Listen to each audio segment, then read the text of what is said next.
Hey everyone, welcome. My name is Rachel Buzaid, and I am a Vedic astrologer using the sidereal zodiac sign, which is different than Western astrology. And today I'm really excited to share with you one of my personal favorite artists, Jhene Aiko's Vedic birth chart. Luckily, she shares her birth time. So we can take a look today. For me personally, Jhene Aiko, I fell in love with her. Really, it was that album um, in 2014 called Sold Out, Soul Souled.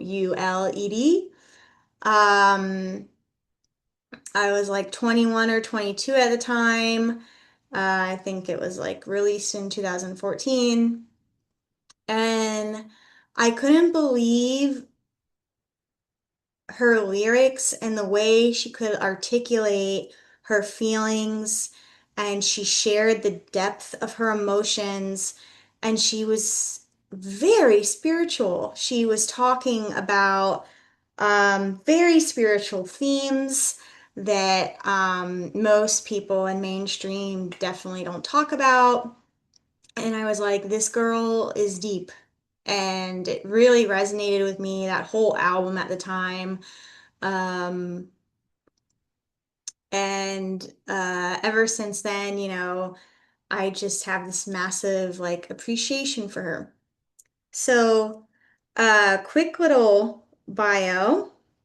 She's from LA.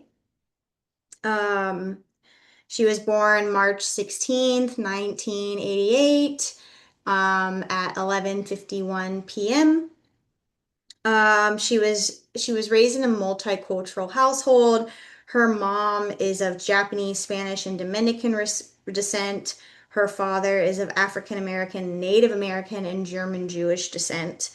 Um, so very diverse person, very multicultural person. Her parents divorced in 1998 when she was 10 years old. Um, and her house burned down when she was only 7 years old and they had to relocate. Um, so yes, like LA fires have been a thing for quite a while. But very kind of like not a normal upbringing. She was bullied heavily at school because of her mixed identity. And so she became homeschooled. Her older sisters were performers and singers. I know that in her song, she talks about her dad being, um, never home. She called her mother, I think, a gypsy. And so, even though she loves her father, loves her mother, and I know that there's a closeness there, it wasn't your typical like upbringing for sure. And I know there were a lot of hardships. And I do think that her parents were very spiritual, and there was some sort of just kind of awareness from a very early age about these concepts and about these themes in life, which really impacted her music. So, she's known as an alternative R&B neo soul. They like her vocal tone to be like, similar to Frank Ocean. Um, she had a daughter with singer Orion at only 20 years old. And I know that that was like a huge moment in her life that changed everything and really impacted her music. Um, Her brother died in 2012, and they were extremely close, and he died of brain cancer. And she wrote one of the first songs I heard by her was on YouTube, a mixtape about a song for her brother, and I just like put me in tears right away. And um, I don't know, it just really, I really connected to it. Um, she has survived a car accident in 2013. She got married to a music producer, dot to genius, but divorced a year later. She's been in an on and off again relationship with rapper Big Sean, and they have a son together. So she has two children, and she actually recently has come out with Genetics, her own like wellness brand. And she's doing like more meditative music. She did like an album recently for meditation or lullabies for babies. She's really into motherhood.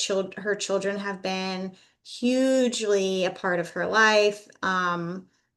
It's part of her identity.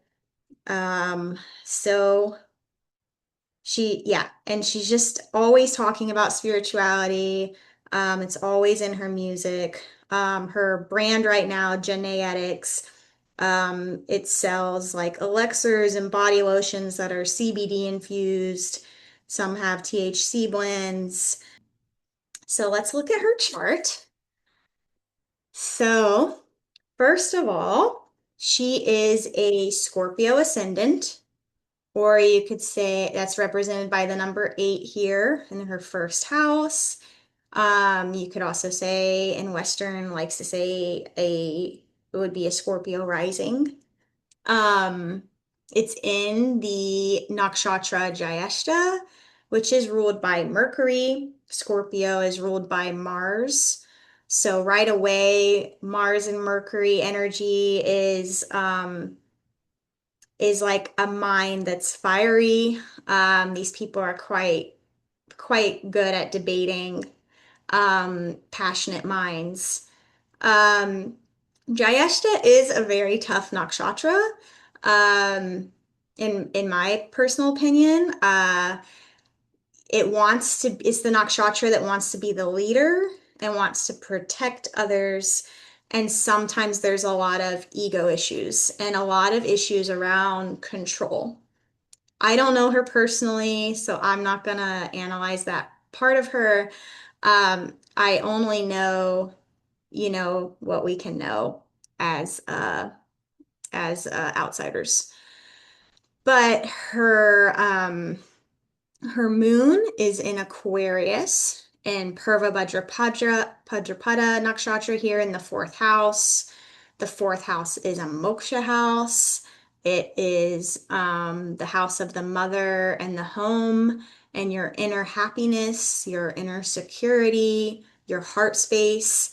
A lot of times you see artists and creatives with a lot of energy and a lot of planets in the fourth house because it's from the heart space. Um, Her sun is here in Pisces, also in Purva Bhadrapada, because it spans two signs, the end of Aquarius and the very beginning of Pisces. And it's in the fifth house here, which is the house of Leo, the house of creative expression, your creative projects, children, is considered the greatest creative project. But having the sun in the fifth house is great for creativity and shining your light and being seen. It's a very, very good placement for a singer like she is, or an artist. Um, let's look at her first house ruler. So her first house ruler is Mars, since she is a Scorpio ascendant. Mars is here in the second house. Wow, let's look at the second house. There's a lot going on. So Mars is in Sagittarius. It's represented by this 9, Sagittarius. It's with Neptune, Saturn, and Uranus. The second house is the house of your voice. It's also your face, your early childhood, like very early childhood, and it's your financial assets. The second house is, it's naturally Taurus. Taurus is the material assets. But we know she's a singer, and so I'm seeing a lot going on with her throat chakra here. So, um, Mars is usually, a malefic planet, but she is ruled by Mars. Saturn also is interesting. So when Saturn and Mars are together, conjunct in a sign, that's called a Yama Yoga, which usually can create a lot of hardship. Like maybe it was hardships in her early childhood, which I was kind of speaking on there. There was, I would say she had a very hard early childhood.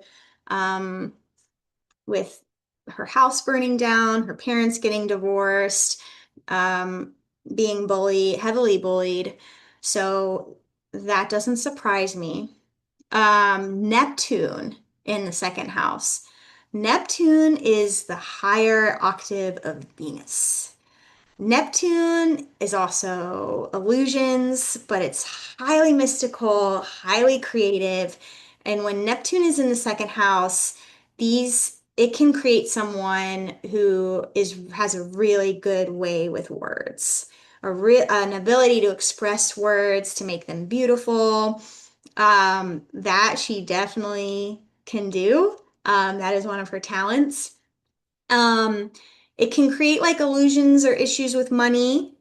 Um, I do know that her house burned down in the LA fire last year as well.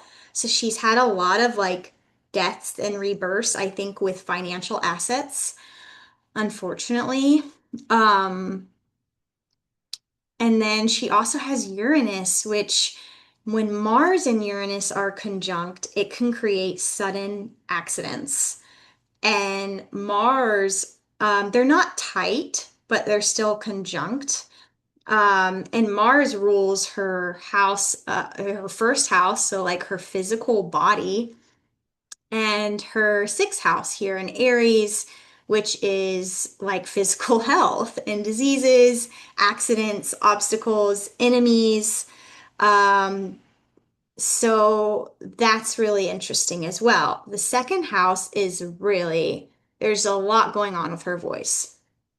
Um, Jhene Aiko is really known for her sweet, sultry voice. So at first I'm seeing Saturn and Mars, these two malefic planets, and I'm kind of like, what?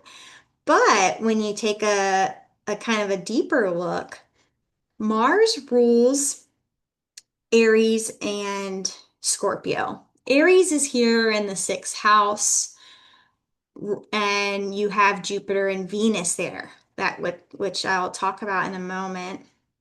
That's a great conjunction as well. But Jupiter is in Mars's sign and Mars is in Jupiter's sign because Jupiter rules Sagittarius here in the second house and Mars rules Aries in the sixth. So there's an exchange of signs. That's called a parivartana, and it almost kind of it makes the planets act as if Mars is here in Aries in its own sign, and Jupiter is here in Sagittarius in its own sign. When Jupiter is in the second house, it creates someone with a very sweet speech and usually someone who cannot lie very easily. But that is why I feel like it's really actually her voice really does act more Jupiterian. Um, and I think that has a huge impact, and it kind of cancels out a lot of the Saturn, Mars, um, you know, harshness there in her voice because her voice is definitely not harsh. So that's really interesting. Her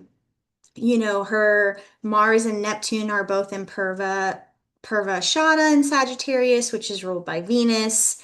So again, a lot of creative energy, a lot of passion, Mars and Venus together is passionate. So very passionate, when she shares her voice, very creative. Saturn and Mula, that's Mula's tough. Mula's ruled by K2, and makes you literally unearth the truth or kind of it causes a lot of deaths and rebirths or getting to the bottom of things and maybe losing everything you have. So there's like a deep karma there, and those fires to me really check out with that. Because this is in her second house of like financial assets. Also, right, like there was a lot going on with her family when she was young. So that checks out. Second house, very, very strong second house.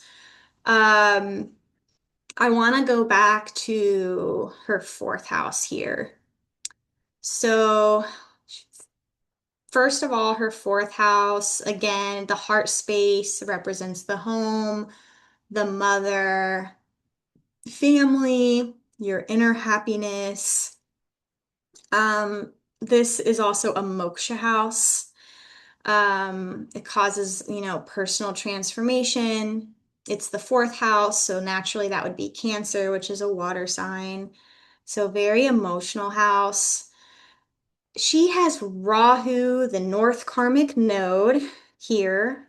So Rahu represents what your soul wants to master this life and take on. So this is, a lot of astrologers just say this is one of the hardest placements of Rahu is the fourth house because it's a moksha house, so it'll cause a lot of emotional turbulence to force you to transform. Um, but Rahu is here in its own sign. Rahu is the second ruler of Aquarius. Um, it is in Purva Bhadrapada, and so is her moon. Purva Bhadrapada is ruled by Jupiter, and it is represented by the the front legs of a funeral cot. So it creates somebody who, I would say the Pisces sun placement will be even more kind of esoteric and mystical because it's Pisces. But even in Aquarius, it's actually a bit tougher, Purva Bhadrapada, because it's not in its own sign, whereas Jupiter rules Pisces. It's, Saturn rules Aquarius. Jupiter and Saturn are quite different from one another. Saturn wants things to be in order, kind of rigid, traditional, whereas Jupiter really wants to expand. Purva Bhadrapada is a sharp nakshatra. Um, so yeah, right away, that's probably pretty intense emotionally. But then she has the moon also here with Rahu and Mercury. Woo! So when you see Mercury with the moon, both of these have to do with the mind. Mercury is the moon's sun. It's the, young, fun planet, but it's your cognitive mind. The moon is your mind, your subconscious, your emotional self, your mother. When these two are conjunct, it automatically creates someone who, yes, is incredibly intelligent, but woo, lots of thinking.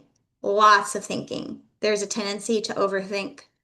But then when you put Rahu there with it, when Rahu is with the moon, it creates really intense emotions, really intense, because Rahu magnifies anything that it's with. So Rahu is magnifying the moon and it's magnifying Mercury. Her mind is in constant overdrive. Her Mercury is also in Shatabisha nakshatra, which is can be a really tough nakshatra because that nakshatra is all about facing your inner demons. Robin Williams is a great example when I think of Shatabisha, who was constantly dealing with his inner demons. I can't remember, but I think his moon is in Shatabisha.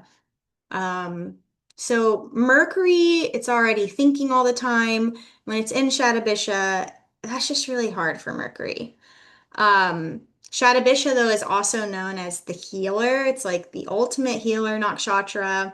So you can see her her just being, this is just a serious spiritual placement already.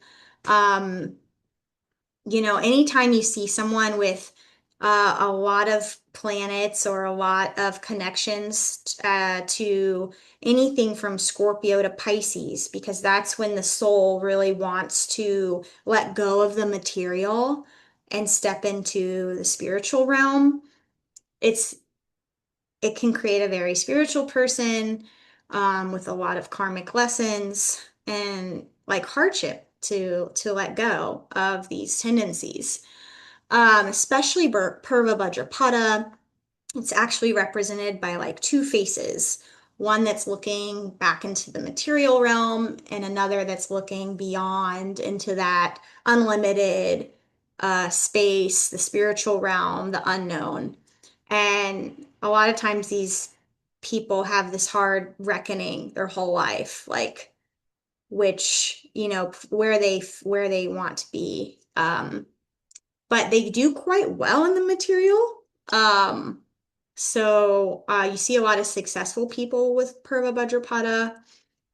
So not surprised at all here. Her soul is here to find inner happiness, inner security within herself.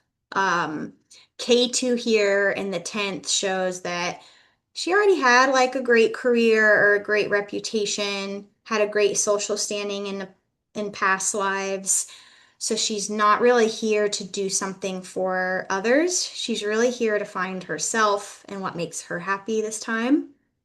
And then remember everything directly aspects. So Mercury, Moon, and Rahu well, Rahu, I would say, isn't really aspecting K2, but Mercury and Moon are directly aspecting her 10th house of career as well, putting a lot of energy on the 10th house. Her 10th house is in Leo. So it already shows that she's going to be a leader, she's going to be on stage, and her sun rules Leo, and it's in the 5th house of creativity, her creative projects. You see that a lot with artists, with actors, singers, where their 10th house ruler is in the 5th. So no surprise there. Um, I wanted to also mention this Jupiter and Venus in the 6th. When Jupiter and Venus are together, it creates a very charming, socially intelligent person, very sweet. I think it's really interesting. Her Venus is in Barney. Venus rules Barney, but it's in the sign of Aries completely. Barney is also a really tough nakshatra for Venus to be in. Venus is love and relationships. And even though it rules Barney, it's combining that Mars and Venusian energy, making a very passionate lover, in my opinion. Um, Barney is ruled by Yama, which is the death god. So it's literally connected to like death and rebirth. It's very fertile, first of all. It's very sexual. And so one thing about Jhene Aiko is she's also very open about her sexuality, and she really is open about femininity and normalizing the women's right to be sexual. She plays with it a lot, which is why a lot of people really like her. A lot of females really appreciate that about her. And it doesn't surprise me at all that her Venus is in Barney, because it is highly sexual. And Venus is also her creative planet. Venus is your creativity. Um, and her Jupiter is in Ashwini, which is ruled by Ketu. So just very spiritual there, Jupiter and Ketu together. That's a very spiritual energy. Um, and this is all in the 6th house of obstacles, enemies, the day to day. So that's really interesting. And it's not necessarily the best placement. You want malefics in the sixth house because, it's like the sixth house especially is like uh being able to beat the competition.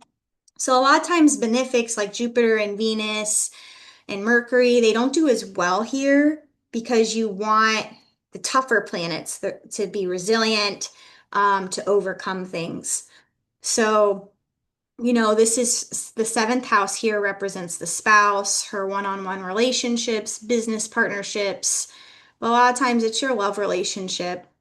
And you see here it's in the sixth, it's Taurus, number two. So, and that ruler, Venus of Taurus, is in the sixth house of obstacles and challenges. The sixth house usually is a bit easier than like having the seventh house ruler in the eighth or the 12th because the sixth house is usually obstacles and stuff that get better over time with work. But we know she had kind of a quick divorce. We can look at her D9 as well here to like really evaluate the spouse. But it's in Barony, so it's like there's these a lot of times sudden accidents are associated with Barony as well. Um, so that also checks out. Not everyone can overcome the challenges of this, even the sixth house placement. Venus, though, in the sixth makes somebody who will fight for their love. Um, so I definitely see that with her as well. So that doesn't surprise me. Um, let's see. Her soul planet, so which represents what her soul really has to kind of take on this life, is the moon. Jhene Aiko is so emotional. She's very vulnerable. She loves being a mother. She's super nurturing, all moon qualities. Wherever your soul planet is placed, it represents what it your soul planet shows you. It'll bring events into your life that make you take on the qualities of that planet. So she is going to be experiencing a lot of events in her life that make her take on the quality of the moon, the mother, the nurturer, being in tune with your feelings and emotions, which she really is. I mean, that's what her music is. Um, and she literally just created a lullaby album for babies. For her baby, of course, but for all mothers. So I think that's just super beautiful. Um, you do notice that her chart is quite one-sided. There's only K2 over here on this side. The eighth house here, which is like death and rebirth, personal transformation, the occult, um, sex. So Saturn and Mars are directly aspecting this house, and you have Rahu aspecting this house. So there's a lot of energy in this house too, which is a moksha house. I'm trying to see if there's any really tight aspects there. Doesn't look like it. Um, let's see. She also, let's see, she has Mars aspecting by its eighth aspect, the ninth house. Mars aspects 4, 1, 2, 3, 4. So the fifth house, 7 and 8 from itself. So directly opposing is 7 here. And then 8 is the ninth house. Already the eighth is attributed to the eighth house of death, rebirth. It's a suffering house, so the eighth aspect doesn't usually give great results, but it's also in Cancer where Mars is debilitated. So I know that she is really close to her father, but I know her father wasn't always around a lot. And the ninth house is the house of the father. It's your belief systems, philosophy, higher learning, foreign travel. But I could see maybe some sort of negative aspect hitting her father in some way. Could have a tough life, yada, yada, yada. It can be all types of things. But I know her childhood wasn't easy. Also, a lot of times when Rahu is in the fourth, it creates a very malefic quality to the mother or to the home. A lot of times I see when Rahu is in the fourth, a very overbearing mother, or, because Rahu is extreme. So, um, Moon, however, in the fourth it's the best placement for the moon. That's where the moon really shines. And Mercury is a benefic. It's just a lot. I would say there's just a lot going on for her there that she has to really reckon with.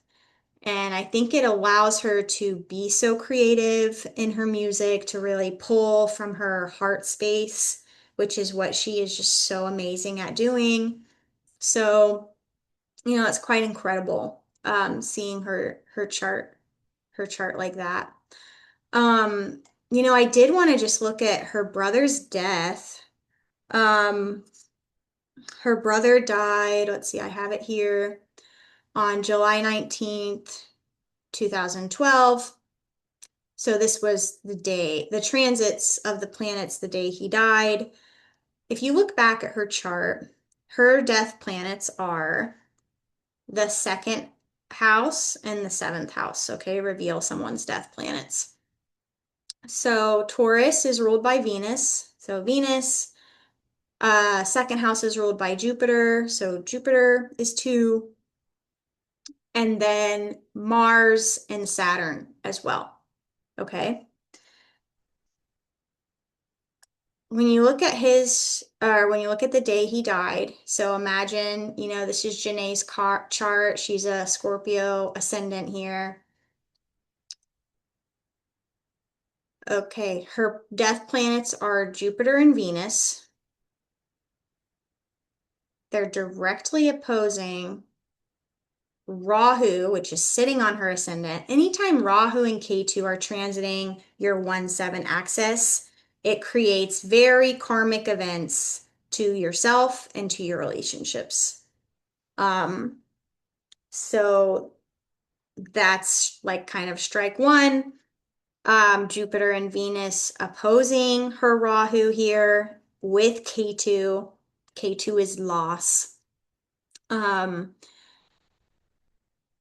Saturn and Mars, remember, are also her death planets. They are transiting the eighth house. The eighth house also represents the eldest sibling. I don't know if her brother was the eldest, but I know he was older. Um, and Saturn and Mars are two malefic planets. They're her death planets as well.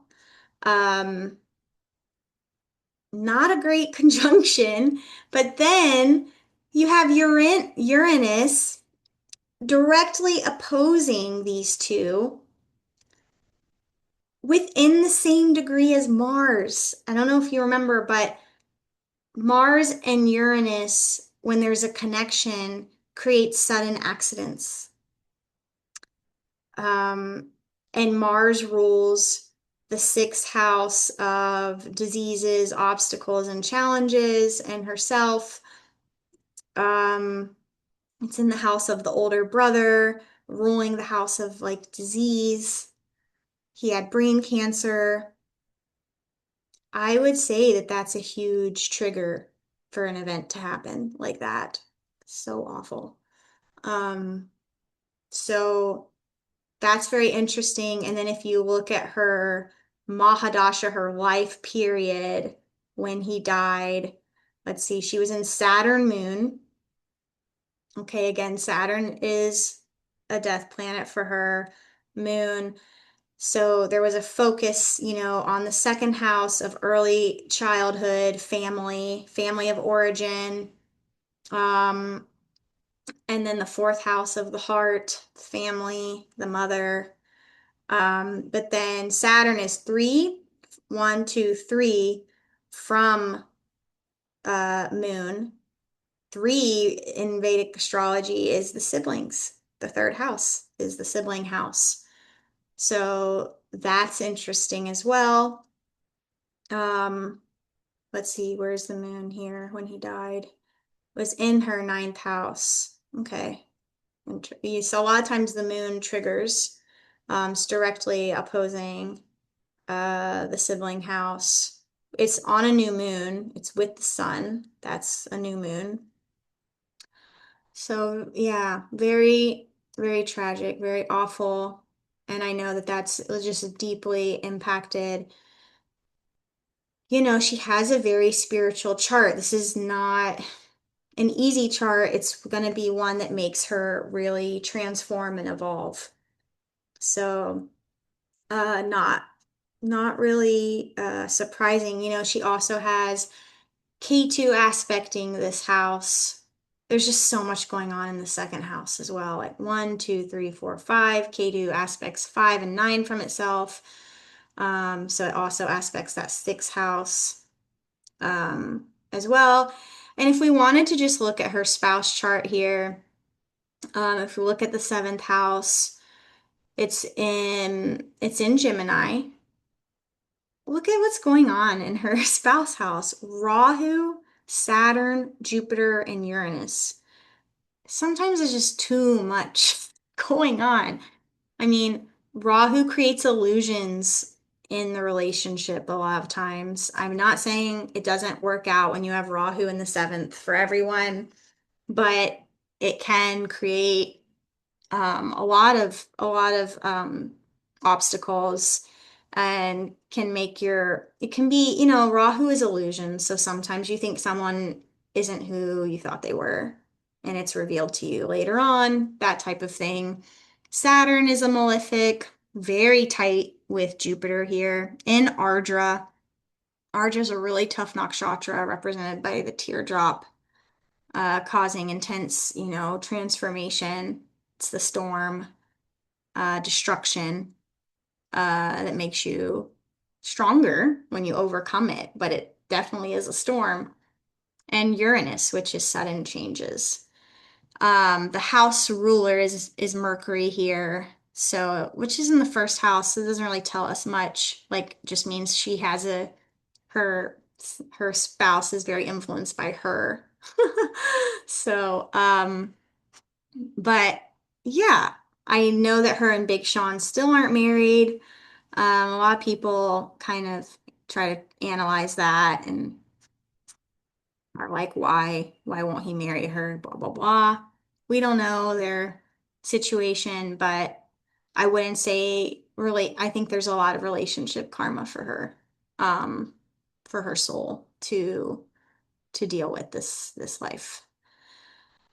So yeah, I hope that was interesting. Oh, I just saw Venus is also very tightly aspected by Pluto in retrograde. Um, eight, within the degree of each other.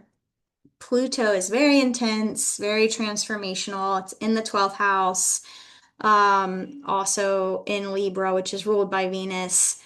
So yeah, I just think there's a lot of relationship karma for her, as well. So yeah, I hope you found this interesting. Let me know in the comments. I love Jhene Aiko. And so I hope you enjoyed this and have a great rest of your day. Namaste.